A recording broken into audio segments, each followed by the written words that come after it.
Bismillahirrahmanirrahim. Assalamualaikum warahmatullahi wabarakatuh. Anak-anakku yang Bapak banggakan, alhamdulillah kita bisa bertemu kembali di pembelajaran daring mata pelajaran akidah akhlak. Anak-anakku, kita harus tetap semangat, tetap fokus untuk mengikuti pembelajaran PJJ. Pada hari ini kita akan membahas tentang isi pokok kandungan Al-Quran. Setelah sebelumnya kita membahas tentang pengertian, hakikat, dan seterusnya, hari ini kita akan membahas apa saja yang ada dalam Al-Quran itu.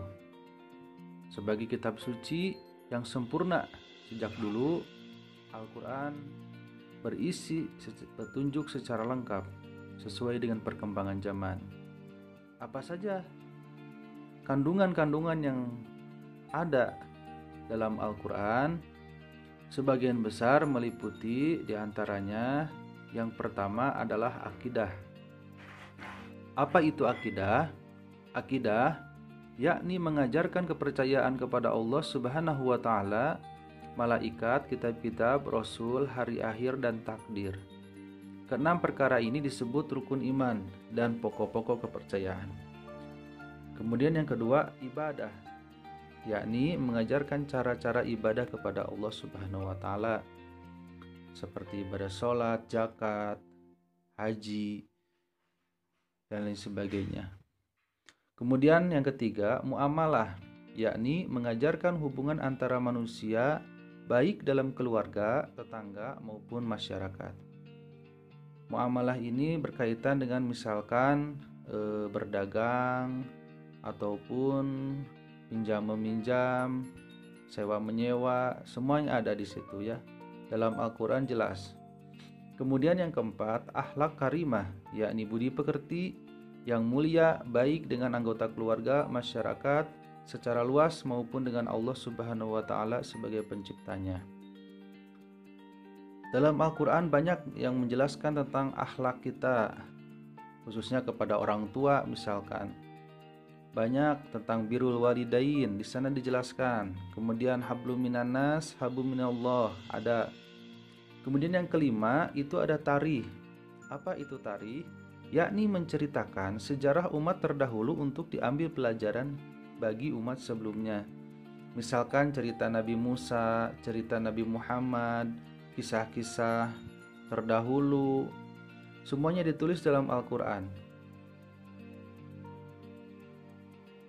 Begitu cerita-cerita ataupun kisah-kisah di zaman dahulu ditulis kembali dalam Al-Quran, kemudian kita ambil hikmahnya dari mulai kisah-kisah itu. Kemudian yang keenam ada syariat, yakni mengajarkan tentang peraturan perundang-undangan secara menyeluruh yang berkaitan dengan ibadah, akidah, dan muamalah. Syariat ini adalah aturan-aturan hukum yang berlaku, misalkan hukum qisas, hukum bagi orang yang membunuh, kemudian hukum bagi orang yang melakukan asusila, itu ada hukum-hukumnya bagaimana menurut syariat Islam. Dari penelitian yang telah dilakukan menunjukkan bahwa lebih dari 60% ayat-ayat Al-Quran membicarakan alam semesta, sedangkan 40% lainnya membicarakan tentang akidah, ibadah, hukum, muamalah, tarikh, akhlak, dan kisah teladan. Hal ini menunjukkan bahwa Al-Quran sesuai dengan kehidupan masyarakat modern seperti sekarang ini. Ternyata sudah diteliti, isi dalam Al-Quran itu menceritakan tentang alam semesta 60%. Sisanya tadi 40%. Ada akidah, ibadah, hukum, muamalah, tarikh, akhlak, dan kisah teladan. Berarti Al-Quran ini bisa menjawab keraguan-keraguan orang-orang bahwa di dalamnya benar ada proses seperti salah satunya terjadi gerhana. Setelah diteliti dalam ilmu umum, ternyata benar sesuai dengan apa yang dijelaskan dalam Al-Quran. Kemudian selanjutnya kita akan membahas keistimewaan Al-Quran sebagai mukjizat. Apa saja keistimewaannya?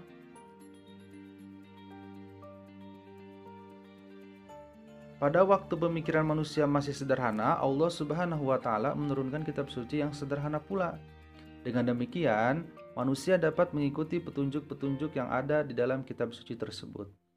Namun, setelah pemikiran manusia berkembang, lebih maju, Allah menurunkan kitab suci yang sempurna, yaitu Al-Quran. Seperti yang diketahui, seringkali Al-Quran turun secara spontan guna menjawab pertanyaan-pertanyaan yang mengomentari peristiwa. Apa saja kedudukan Al-Quran terhadap kitab-kitab Allah? Pertama, membenarkan isi kitab sebelumnya seperti Taurat, Zabur, Injil. Semuanya diperbaiki dan disempurnakan. Kemudian yang kedua, menjadi batu ujian. Maksudnya apabila yang tersebut di dalam kitab-kitab terdahulu sesuai dengan Al-Quran, ini adalah benar. Sebaliknya, apabila yang tersebut itu tidak sesuai dengan Al-Quran, itu salah. Al-Quran dikatakan sebagai penyempurna karena memiliki kelebihan dari kitab sebelumnya. Apa saja kelebihannya? Yang pertama, dari segi Al-Quran, dari segi keaslian Al-Quran. Selama 14 abad, kitab suci Al-Quran tidak mengalami perubahan sedikit pun, baik tulisan maupun isi kandungannya. Keasliannya masih terjaga sampai sekarang. Kemudian yang kedua, segi isi kandungan Al-Quran. Salah satu kelebihan ajaran Al-Quran dibandingkan dengan kitab suci yang lainnya adalah isi kandungannya lengkap, menjawab seluruh problematika kehidupan manusia di berbagai tempat dan zaman. Yang ketiga, dari susunan bahasanya, Al-Quran diturunkan dalam bahasa Arab, tetapi sangat berbeda dengan bahasa Arab pada umumnya. Bangsa Arab terkenal memiliki kemampuan syair sejak zaman dahulu. Mereka sering mengadakan lomba di pasar ukaz. Meskipun demikian, tidak satupun penyair yang mampu menandingi bahasa Al-Quran. Sungguh luar biasa. Tidak ada yang bisa menandingi bahasa Al-Quran, keindahan Al-Quran. Semuanya tidak bisa. Allah sungguh maha kuasa dengan menurunkan mukjizat berupa Al-Quran. Yang keempat, dari segi misi yang diemban. Kitab suci sebelumnya atau sebelum Al-Quran berlaku sementara, hanya untuk umat tertentu. Al-Quran berlaku untuk selama-lamanya dan untuk semua manusia. Oleh sebab itu, kitab suci sebelum Al-Quran dikatakan temporer atau lokal. Sedangkan Al-Quran dikatakan abadi dan universal. Anak-anakku, apa saja hikmahnya diturunkan Al-Quran? Sebelum Al-Quran diturunkan, masyarakat Arab hidup dalam kegelapan. Mereka juga disebut dengan masyarakat jahiliyah karena tidak dapat memilih petunjuk dengan benar. Mereka banyak menyimpang dari agama tauhid yang tidak diajarkan nabi-nabi sebelumnya. Setelah Nabi Muhammad SAW diutus oleh Allah Subhanahu wa Ta'ala untuk menyampaikan Al-Quran sebagai petunjuk hidup yang benar, sebagian mereka yang beriman dan sebagian ada yang menolak. Mereka semula menyembah berhala, kemudian menyembah Allah dan mau mengikuti ajaran Islam. Dengan demikian, hikmah diturunkan Al-Quran adalah untuk menuntun manusia ke jalan yang benar agar selamat hidup di dunia dan di akhirat. Anak-anakku yang Bapak banggakan, kita dapat simpulkan dari apa yang Bapak sampaikan tadi, bahwa pertama, isi kandungan pokok Al-Quran terdiri dari beberapa, dari mulai akidah tadi sampai syariat.